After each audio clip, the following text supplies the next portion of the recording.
Kami juga, pihak kami melalui JSPT telah mengenal pasti 48 lokasi hotspot dan 29 lokasi black spot di seluruh negeri Perak. Pegawai dan anggota trafik akan ditempatkan di lokasi-lokasi hotspot dan black spot yang saya nyatakan tadi. Kita jangka peningkatan aliran trafik bermula pada 18 hingga 20 Mac, iaitu daripada hari Rabu hingga hari Jumaat. Peningkatan boleh mencapai hingga 30% berbanding dengan hari biasa. Bagi kenderaan barangan, larangan pemanduan bersempena hari raya juga dibahagikan kepada dua fasa, iaitu pada 19 Mac hingga 20 Mac, iaitu sebelum sambutan Hari Raya Aidilfitri, dan juga pada 28 Mac hingga 29 Mac selepas sambutan Hari Raya Aidilfitri. Ini adalah larangan untuk kenderaan berat.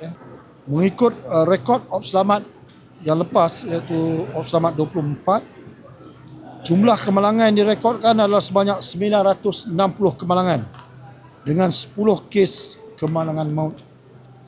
Itu bagi negeri Perak.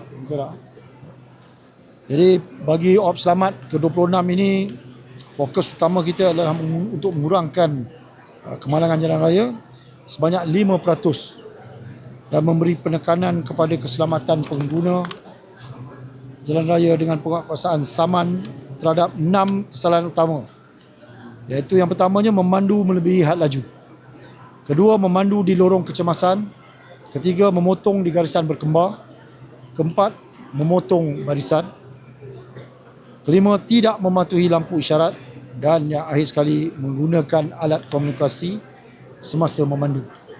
Sehubungan itu, saya menyeru kepada semua pengguna jalan raya merancang perjalanan sebaiknya, dapatkan rehat yang cukup sebelum memulakan perjalanan, dan patuhilah peraturan dan undang-undang sedia ada.